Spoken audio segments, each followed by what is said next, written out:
What's going on, guys? StoneTheGamer here with our review of One Piece chapter 1004. Now this is a great chapter. Let's get right into it. Tama is here, and she is not messing around. With the help of her loyal subordinates, Speed, Gazelle Man, and Daifugo, Tama is successfully handing out Kibi Dangos to all the gifters, and it's awesome to see.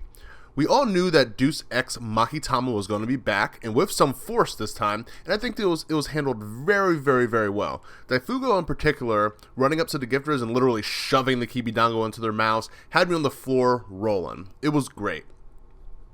They even show how Tama made her way to Onigashima with the help of Speed in her boat, and I loved watching this conversation with Tama proclaiming that she wants to see Momo as the Shogun of Wano. I think it had a lot of will embedded into it, and as we know with One Piece, will is power. Her conviction is strong, and she will likely become a major asset as the battle continues to go on. But more on that later. We move to Franky and Sasaki, and guys, everything here is my favorite part of the chapter. This battle is electrifying, and Franky is being damn impressive. While I always have had Franky in a mid-top tier of the Straw Hats, this has solidified his position as not only the shipwright, but the Straw Hats' 5th best fighter. The way he stops Sasaki's charge with one hand and slams him is epic, and I was genuinely shocked that it seems like Franky has the upper hand here. Sasaki's strengths seem to lie in his physical dominance and stamina, and Franky is handling him just fine, and things are actually looking pretty good.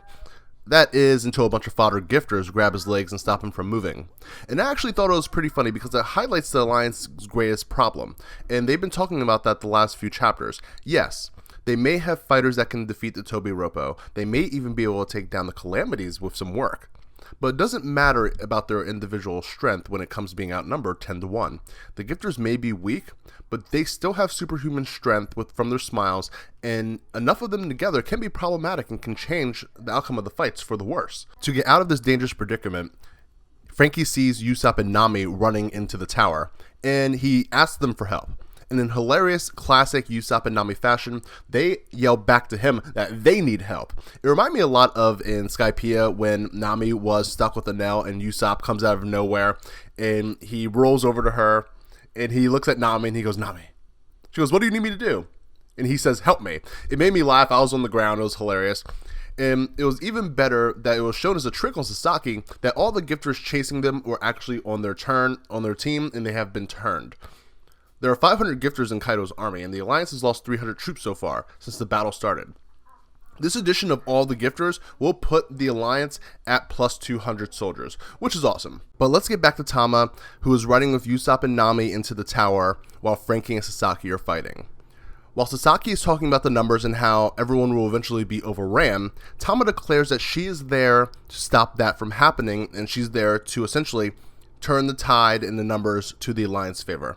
This really worries me, as the last thing Tama needs is anyone finding out that she is the one responsible for the change of alliance for the gifters. Ulti and Page 1 are also following behind them, and they yell to Sasaki that it's one of the Alliance's abilities to convert the Smile users onto their side. So as long as they don't find out that it is Tama doing this, all will be well. We all know Act 3 of Kabuki Play ends in tragedy. We all know it's coming. We know it is. Will it be Tama being defeated or even killed after Sasaki, Page 1, or Ulti finds out that she is the one that has the power to tame the Smile Fruits? I hope not. I really do. But let's get back to the chapter. With Franky free of the gifters, he's able to get away from Sasaki's attack while Ulti and Page 1 make their way into the tower. Ulti threatens Nami, who wants nothing to do with another headbutt, and Nami surprisingly has a lightning cloud ready for her. I was really proud of Nami here for leaving a thundercloud behind so that when Ulti and Page 1 got between a thundercloud and Nami, she was able to do a Thunder Lance tempo on Ulti. And it's a W. It does damage. It hurts. Thunder Lance tempo is no joke. We've seen it in action. We know it's a showstopper. It is. Now, Nami does state that she will need stronger lightning to really take her down, but this panel here shows that it is not impossible. And I'm excited to see more of that fight. While she does say she needs stronger lightning, I don't think this means that she will get Zeus back in order to finish the job. I don't see any situation that separates Big Mom and Zeus. The only way I see them being separated is the complete defeat of Luffy and company on the roof. Big Mom may come back down into the main part of Onigashima, and someone lands a sneak attack, or Big Mom finds herself as the star of another hilarious mishap that puts her out of the fray for a chapter or two. That may free Zeus up for Nami to capture again. Maybe Big Mom is knocked off the roof somehow. Right now, she's completely clean. She's taken one gamma knife, and that's it. Honestly, it wasn't even that. It was a counter shock. And she's clean. She's clean. It's not happening.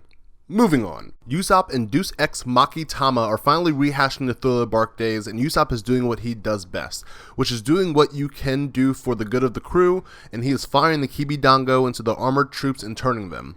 One of my favorite scenes in all of One Piece is the scene way back in Alabasta when Chopper asks Zoro how the crew works and functions when everyone is so independent, and Zoro remarks how teamwork is doing what you can and then asking your teammate to pick up the slack and solve any problems they cannot handle, and this exemplifies Usopp and the weakling trio to me in general. They are not the strongest, but they find ways to do what they can do to help, and man, do they go in when they get the chance. I get hype when Chopper cures the disease because it's what he's there for, and Usopp is there for these special situations that always turn the tide back in the Straw Hats' favor. Now that the armor division has been turned, Sasaki is left wide open. Franky takes his opportunity to connect with a vicious kick right to his chin and comes in with the Franken Sword V for Victory Flash. And oh my god, this is what I'm talking about. Holy crap, this is excellent. For Franky to be able to do this at this level, at this stage in the fight, is incredibly impressive, and we all know that the battle isn't over, but man, this is going to be one for the books because it's only going to heat up from here, and I would definitely give the edge to Franky here, and before this chapter, I can't really say that I felt the same way. Now, for all that excitement, we have the other side of the coin, with Sanji completely captured by Black Maria. He has defeated all the men in the room, but he cannot attack the women. Now, I'm fine with Sanji not hitting women. It's a defining characteristic of his, and it will never change, ever. Maybe for Katarina Devon, but she's fugly enough to get hit by Sanji, and I think that may happen. But anyway, I'm okay with Sanji being captured here, because this conversation about Robin had to be had. We know Kaido and Big Mom want Robin. It's one of their priorities since the Straw Hats are here at Onigashima, but I need Sanji to Hell's Memories his way out of the Spider Web and make a run for it. This sets up Robin versus Black Maria, and that's great. That's amazing. I can't wait for that fight.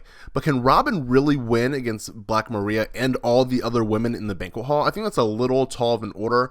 And so something needs to change here. So, and this situation needs to change. Because I don't think she can defeat everyone. She might be able to take on Black Maria, and that's going to be a hell of a battle. But we need something to happen to all of the other fighters in the room. Sanji has taken some unnecessary damage here and needs to get back in the fray as well. It's just really hard watching everyone else put it all on the line, and we get these great panels and moments with Nami using Thunderland's tempo on ulti. We get a new move from Franky this chapter as well with V for Victory Flash, and we have Zoro last chapter cutting Kaido, and Sanji's chilling. Sanji's chilling. He has to escape soon. I still think he's staying there on his own free will, to be honest. Like, I don't know what his goal could be, but I still think he's kind of staying there on his own free will. I don't believe the spider webs can hold him since he can turn his body into fire. But the Don't Underestimate Nico Robin panel is incredible. And Black Maria is going to get hers. She is clearly underestimating Nico Robin, and her mini limbs might be in for a rude awakening soon. I want this fight bad. We also get some more info on Bo Wang and how her abilities work. She seems to almost have some kind of Den Den Mushi-like communication fruit where if you speak into the drawing of the eye, it will carry to the others, etc., etc. Not too much information more than that, but that's what we have for now, and it seems pretty interesting. Now, does anyone else believe that Robin is spying on everyone with her clones? Because it really has been looking that way every time they show a group of people not associated with the Alliance. So, was she chilling with CP0 last chapter? It looks like she already may be in the pleasure hall with Black Maria and Sanji, because it looks like she was the one actually wearing the mask with the Bo Wang drawing on it. But we don't know for sure. But the scabbards have been found, and Black Maria was tasked with going to kill them, as King was too busy, and everyone else also is tied up with their own personal battles. But there's an issue with going to save them. There are 10 people in the room where they're hiding. Who is this mystery person? I think it has to be Hiyori.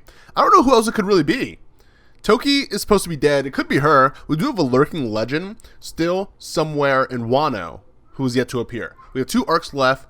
This could be a mystery person here. Before anyone says anything else, it's not Enel, though. It's not Enel. One other person who I think it may be, and this is only because they do have long, droopy ears. It could be Fukurokuju. I really doubt it is because his head wasn't drawn all super large, but that could have been on purpose. He could have been like leaning his head forward or something just to not give it that long, elongated look he has. I highly doubt it's Fukurokuju, but I'm going to toss that in as my honorable mention for who it might be. But yes, that's the end of the chapter. We are on break next week. I love this chapter. We are going to rate this one 4 stones out of 5, of course, because it was pretty good. It's pretty good. But I want to know how you guys feel. Who do you think is the mystery person helping the samurai? How do you feel about the chapter? How do you feel about Franky and Sasaki? How do you feel about Robin versus Black Maria? How do you feel about Sanji? Let me know how you feel down below in the comments. Make sure you hit that subscribe button if you haven't already. Make sure you share on all social media platforms. I'll see you guys in chapter 1005. This was a great chapter. This is StoneTheGamer signing off. I hope everyone has a great rest of the day, and I'll see you guys in the next video. Wow.